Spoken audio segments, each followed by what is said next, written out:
What you didn't know was that he was going to ask, as you two walked through the city going to the park. So, what's your favorite flavor? You asked him. I know this sounds kiddish, but I like cotton candy. He rubbed the back of his head. Well, I wouldn't say it's childish or kiddish. I was only lucky to have plain ice cream. You spoke. You mean vanilla? He asked. Oh, that's what it's called? See, when I was first in the hospital, I thought people would treat me differently since I only knew some things. You sighed. Oh, sorry. He trailed off. What are you sorry for? Unlike what I thought, you were the only one that makes me happy. Tamaki thought on your words. That just came out of your mouth. So much that you two had gone to the ice cream stand. What would you two like? The attendant asked. We would both like cotton candy. You smiled. For two? He asked. You tilted your head. It means a bowl. Tamaki whispered to you. Do you? You asked. It's up to you. He spoke, then turned to the worker. Two, please. You spoke. This was the sign. The sign of two written on your hand. Coming up, he said with two. Oh my god, I can't. Said the dude with a smile. Why did you pick cotton candy? Tamaki asked, fishing for his cash. I wanted to try something new. You smiled, but weren't going to tell him the real reason. As the two of you waited, he swore he could feel your hand graze his, and he could feel his face heat up. Once the ice cream had came, you had taken it happily, smiling as you tried it for the first time. He swears your eyes lit up with sparkles as you took a lick of the ice cream. He smiled as he watched you. What's so funny, huh? You asked, giggling. You got ice cream on your nose. You gasped and touched your nose, seeing that there was indeed some on you. You looked at Tamaki, his smiling being bright as the sun that shone on him. Tamaki, has anyone told you how good-looking you look? And on that, you both looked at each other, even stopped walking, and just stared at each other. What? He asked. I'm sorry. It's just, you look good. You blushed, looking away, as you didn't know what to do anymore. I'm sorry. You spoke. Tamaki just looked at you dumbfounded, still trying to realize what you had just said. Then his face went red and literally just stopped. You had been trying to get him back to normal. Everyone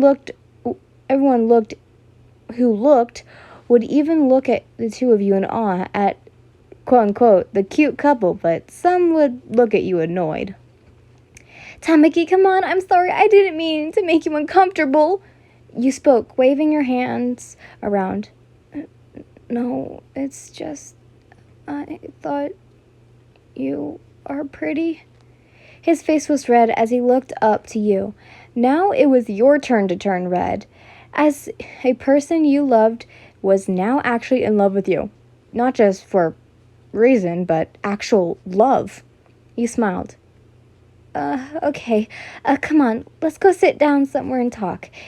You held your hand out, Tamaki taking it. The two of you had smiled the whole way to the bench and sat down talking about many things, smiling and eating the ice cream, growing closer and closer. You ended up going back to Aizawa's at the end of the day, and maybe had a boyfriend.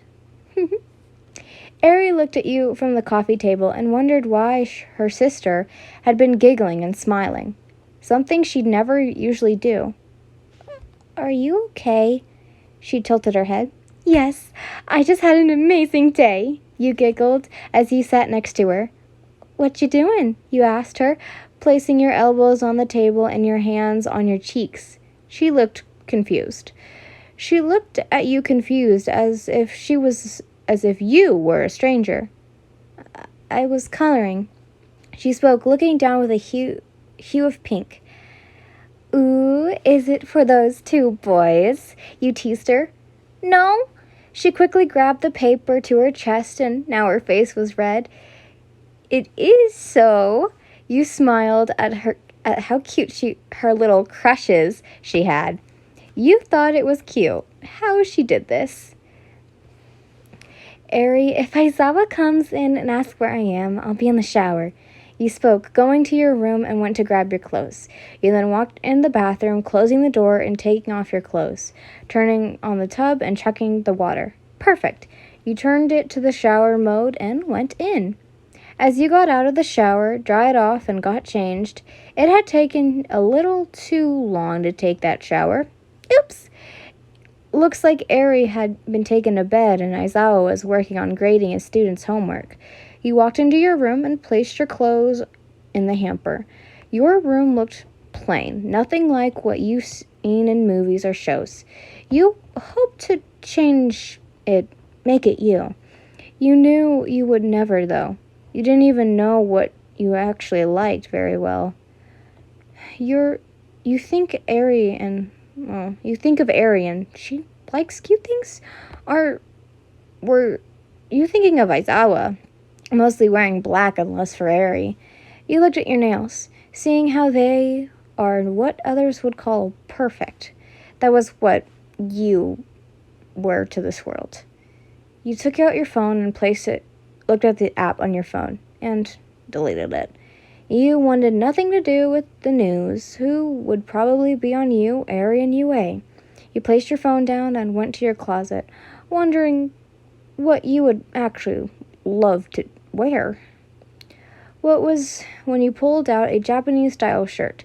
Throwing in the hamper, you wanted nothing of your past. As you continued to go through your closet, you decided you were done for tonight, going to your bed and placing the covers over you and falling asleep. The door of your room opened, and Aizawa peeked his head in. He wondered how your day went. Eri had told him you were acting normal, but when he saw you leaving the bathroom and didn't even talk to him like normal, he hoped you were all right.